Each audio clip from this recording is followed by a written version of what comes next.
Bharat Ratna doctor Bhimrao Ambedkar को कोटि कोटि नमन। ये कार्यक्रम डॉक्टर भीमराव अंबेडकर के जीवन पर आधारित है, जहां भारत की जनता के प्रति उनके योगदानों को पूरी सजगता से चित्रित और रेखांकित करने का प्रयास है। कार्यक्रम में दिखाई गई घटनाएं लब्ध प्रतिष्ठ पुस्तकों से ली गई हैं। इस कार्यक्रम के जरिए चैनल की ओर से एक विश्वसनीय, सजग और सकारात्मक प्रयास है कि डॉक्टर बाबा साहेब भीमराव अंबेडकर के जीवन की संघर्ष यात्रा एवं गौरव गाथा पूरे आदर के साथ घर घर पहुंचे और उनके योगदानों से सभी संपूर्णता में परिचित और आह्लादित हों। शिशुपाल जी,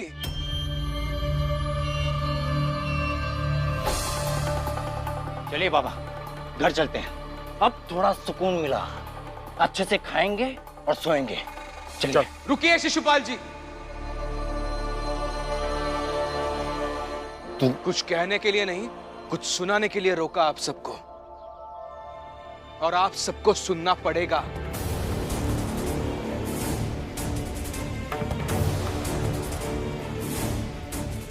आज के केस के बाद मुझे लगा था कि शायद आप लोग कुछ चीजें समझ जाएंगे, लेकिन आप नहीं समझे।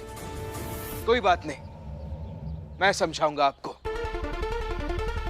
जैसे आज पूनावाला सर के घायल होने पर पूरी वकील बिरादरी हमारे साथ आकर खड़ी हो गई, ठीक वैसे ही अगर आप बार बार हमारी जात के स्वाभिमान को इस तरह से घायल करेंगे तो हमारी पूरी जात खड़ी हो जाएगी हमारे साथ। बस, नहीं सुनना तेरा कुछ। सुनना पड़ेगा, सुनना पड़ेगा आज आपको।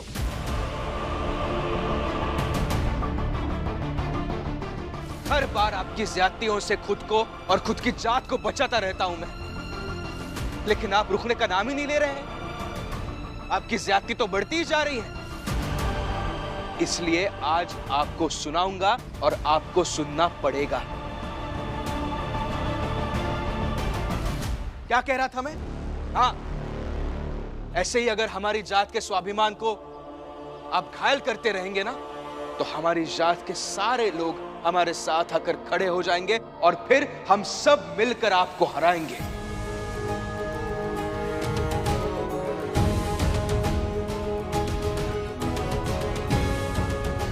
ये आपके वकील साहब आज जिस तरह से केस हारे हैं ना कोर्ट में, ठीक उसी तरह बार बार कानूनी दांवपेचों में इन जैसे लोगों को हराएंगे।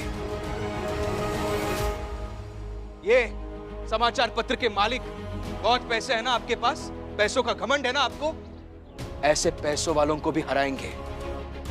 ये आपके बाबा ऐसे रसूख रखने वाले लोगों को भी हराएंगे।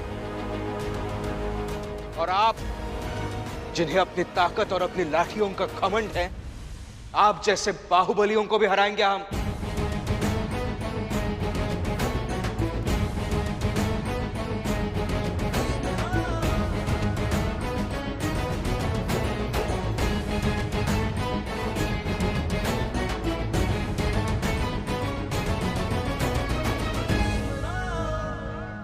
भीमराव, बहुत ज्यादा बोल रहे हो। मेघनाथ जी, अब भी आप सिर्फ यही देख रहे हैं कि मेरे पति ज्यादा बोल रहे हैं। अब तो आप ये देखिए कि मेरे पति सिर्फ बोल नहीं रहे, बल्कि कुछ कर भी रहे। आप सब पहले जुल्म करने आते थे और हम सब बचते थे। मेरे पति भी सिर्फ हमें बचाना चाहते थे, लेकिन अब केस कर भी रहे और जीत भी रहे।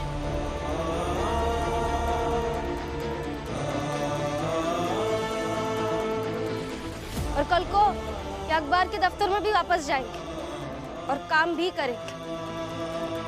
मेरे पति को इस लड़ाई में हर एक चीज मिली, और आप सबको तो कुछ नहीं मिला। मेरे पति इस लड़ाई में पूरी तरह से जीत गए और आप सब पूरी तरीके से हार गए।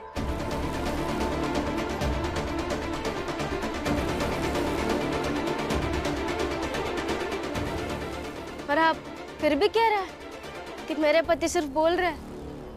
एक केस जीत जाने से कोई विजेता नहीं हो जाता। हाँ, और उसकी औकात हमारे बराबर नहीं हो जाती है।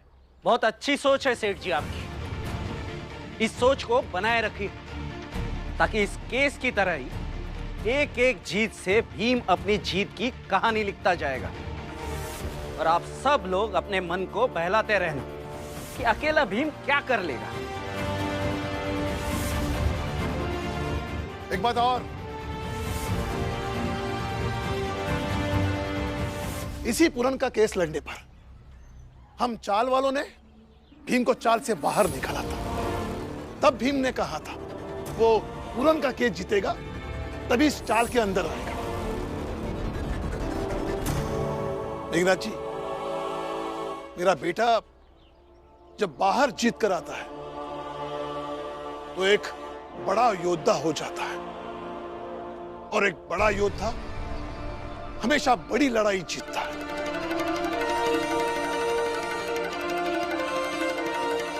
एक बाप हो, इसलिए बेटे की तारीफ ज्यादा नहीं करनी चाहिए, लेकिन मुझे पूरा विश्वास है कि मेरा बेटा आप सबकी बनाई गई सामाजिक व्यवस्थाओं के खिलाफ हमारी जात के लोगों को ऐसे एकत्रित कर देगा कि कोई कीचड़ देखने की हिम्मत नहीं कर पाएगा। और एक दिन ऐसा जरूर आएगा कि मेरे बेटे भीमराव को सब लोग याद करेंगे।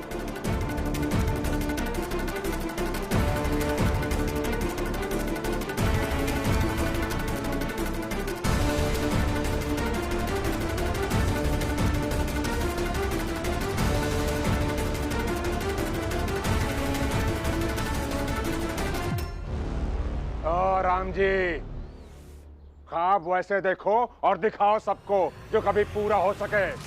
अरे आसमान में सीढ़ी लगाने का सपना मत देखो, नहीं तो धड़ाम से नीचे गिरोगे और हाथ पैर टूट जाएंगे। अरे मरा जाओगे। और यह बात तो हम भीमराव का सालों से समझावत आ रहे हैं, लेकिन ये भीमराव समझे तब ना। अरे ये भीम समझे वो छोड़ो, भीम के बाबा भीम की पत्नी समझे तब ना। यही तो, इस भीमराव को सब मिलकर भी समझा नहीं पाए कि अदालत से घोड़ी पर पूरन को लेकर नहीं आते तो क्या हो जाता। अरे कोई पहाड़ टूटकर गिर तो नहीं जाता है? और तुम चुप रहते तो कौन सा पहाड़ टूटकर गिर जाता। लेकिन बोले ना, चुप तो नहीं रह सकते, क्योंकि तुम्हारा मकसद था बोलना। ठीक उसी तरह भीम अपने मकसद को पूरा करने के लिए कर रहा है, तो इसलिए चुप रहो। अब भीम का मकसद क्या है वो फुलिया बता सकती है? फुलिया, पता भीम का मकसद क्या है? जीजा भाई, कम से कम दूसरों के सामने तो चुप रहा करो। इंसान कमजोर अपनों की बातों से होता है।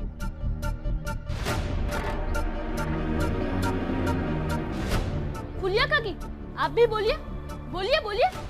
जवाब देंगे भीम भैया? अगर वो नहीं देंगे तो मैं दूंगा। चुप रह, पिद्दी कहीं का। अरे हमारा मन होगा तो बोलेंगे कि तुम्हारे कहीं से बोलेंगे रे। हम इस विषय पर बाद में बात करते हैं। फिलहाल इनका आसमान में सीढ़ी बांधने के सवाल का जवाब देना जरूरी है, नहीं तो इन्हें लगेगा कि ऐसे ही किसी के ऊपर कीचड़ फेंक कर भाग जाएंगे, और ऐसा करना सही है। अच्छा, तो मेरे सवाल का जवाब दोगे तुम सब? चलो भीमराव, बताओ, लगा पाओगे आसमान में सीढ़ी?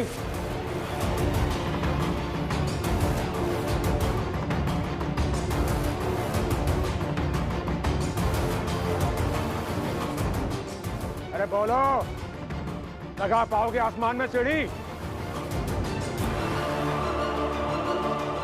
और अगर नहीं लगा पाओगे तो बताओ कौन लगाएगा? और ये क्या बात है कि सबका जवाब ये भीम ही देगा? और अगर देगा तो बताओ भीमराव, लगाओगे आसमान में सीढ़ी?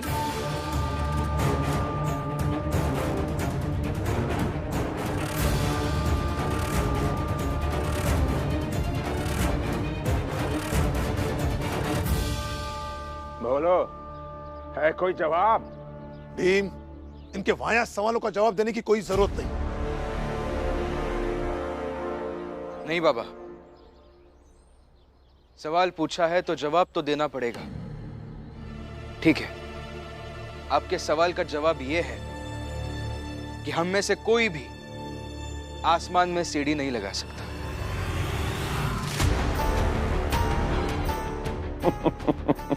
निकल गई सारी हेकड़ी। बड़ा ज्ञानी बन रहा था। चल चलिए बाबा, चलते हैं। लेकिन एक बात और, बात अभी तक खत्म नहीं हुई। जाने से पहले आप आसमान में सीढ़ी लगा कर जाइए।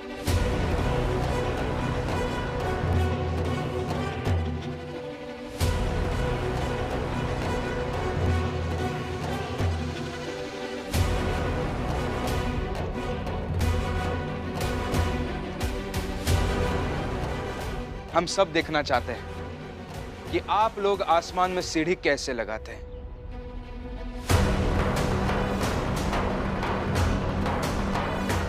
क्या हुआ? दीजिए जवाब, या फिर बोल दीजिए कि आपके पास भीम के सवाल का जवाब ही नहीं है। और हाँ, अगर बिना जवाब दिए यहां से गए तो एक बात याद रखिएगा, पूरी बंबई में हम सब हल्ला करेंगे हमारे सवाल का जवाब नहीं दे पाए।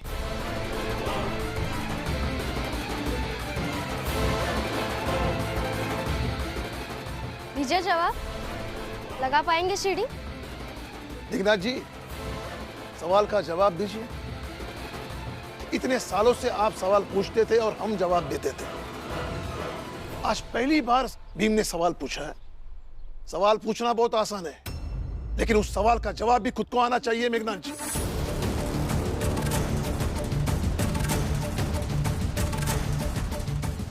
हाँ हाँ, दीजिए जवाब और लगाकर दिखाइए आसमान तक सीढ़ी।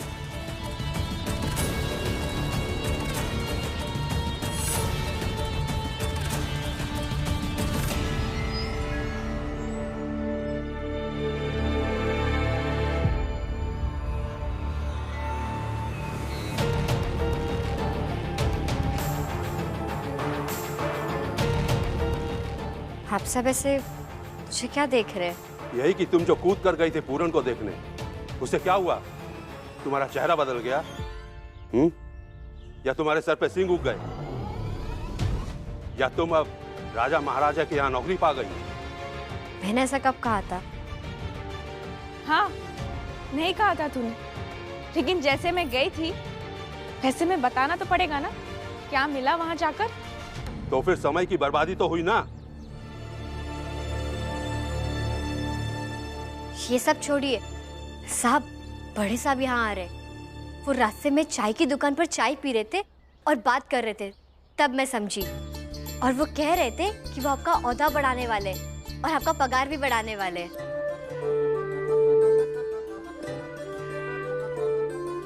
जल्दी जल्दी काम करो, तो जाके अच्छी सी मिठाई लेकर आ। रुकिए, मैं झूठ बोल रही थी साहब। ये सुन के जो आपके चेहरे पर उम्मीद आई ना कि आपका पद बढ़ने वाला है, आपका पगार बढ़ने वाला है, बस यही मुझे भी मिला वहां। उम्मीद कि अब हमारी जात के बच्चे भी घोड़ी पर बैठ पाएंगे। और जब ऐसा होगा तो हमारा स्वाभिमान बढ़ेगा, और स्वाभिमान बढ़ता रहे तो और क्या चाहिए। ये आप सब मेरे चेहरे पर देख सकते हैं।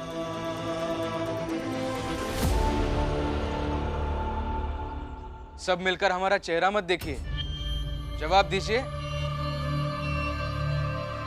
लगाइए आसमान तक सीढ़ी, या फिर बताइए आप में से कौन लगाएगा आसमान तक सीढ़ी।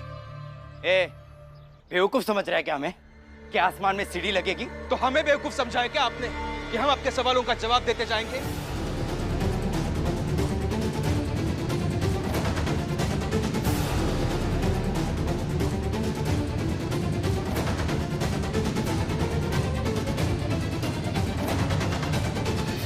ऐसे असंभव बातों का उदाहरण देकर हमें बेवकूफ बनाने की कोशिश मत कीजिए शिशुपाल जी।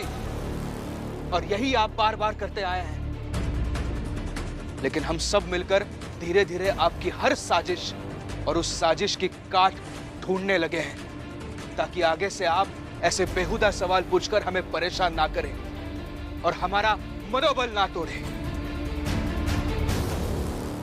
भीमराव, बहुत बड़ी बड़ी बातें कर रहे हो। मनोबल अरे तुम लोगों का क्या मन और क्या बल। मेघनाथ जी, मन ये कि हमने सोचा, हमने ठाना, हमने केस लड़ा और हमने केस जीता।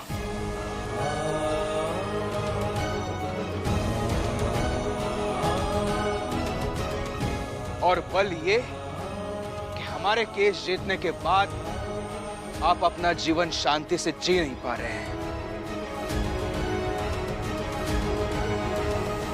खुद की हार स्वीकार करने के बजाय वापस यहां हमारी चाल के दरवाजे पर चले आए बहस करने।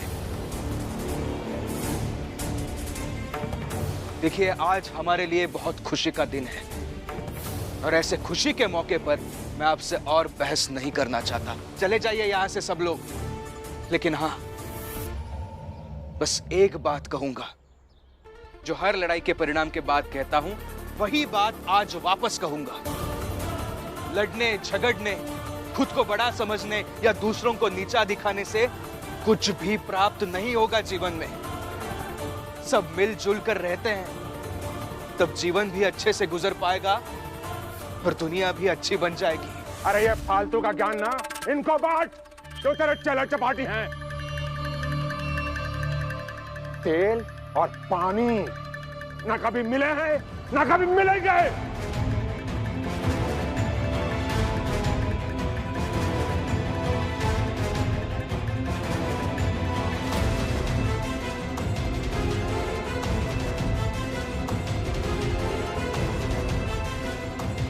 चल बेटा, चलो चढ़ जाइए। गलत उदाहरण जीवन के सिद्धांतों में आ जाते हैं तो पूरी विचारधारा को बर्बाद कर देते हैं मेघनाथ जी। अब शांत हो जाइए। चलिए पूरन काका को अंदर ले चलते हैं। पूरन काका, आप चलिए स्नान कर लीजिए। हाँ काका, मुझे ऐसा लगता है कि आज पूरन काका सिर्फ पानी से नहीं नहाए, बल्कि उस पानी में हम सबका प्यार, सम्मान और साथ देने की भावना को मिलाकर उससे नहाए।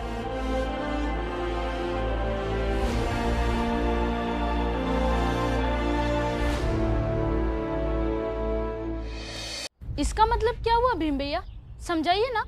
मेरे कहने का मतलब यह है दीपक, कि जो लोग यहाँ पर मौजूद हैं और जिन्हें ऐसा लगता है कि पूरन काका को न्याय मिलना ही चाहिए था और वो न्याय मिला, और जो जो इनके साथ हैं, वो सब एक एक लोटा पानी एक बाल्टी में डालें और फिर उस बाल्टी में हुए पानी से पूरन काका नहाए, ताकि ये महसूस कर सके कि घृणा, ईर्ष्या और नफरत से लगाया गया कीचड़ चेहरे पर तभी तक टिक पाता है जब उसे प्यार, अपनापन और साथ देने की भावना से धो ना दे। नौटंकी बाज, ये सब नौटंकी ना तुम्हें करो, ये नहलाना धुलाना हम लोग नहीं करेंगे। काहे कि हम सब जने पहले से ही लड़ाई के हमेशा पक्ष में नहीं थे और ना ही आगे कभी रहेंगे। चलो सब जने अपने अपने काम पे, काम धंधा छोड़ के चले नहलाने धुलाने। पेट नहीं भरा तो यही ले आए पूरन के।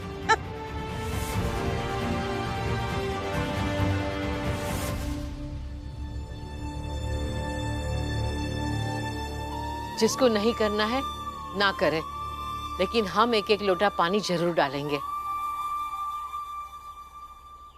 चलो।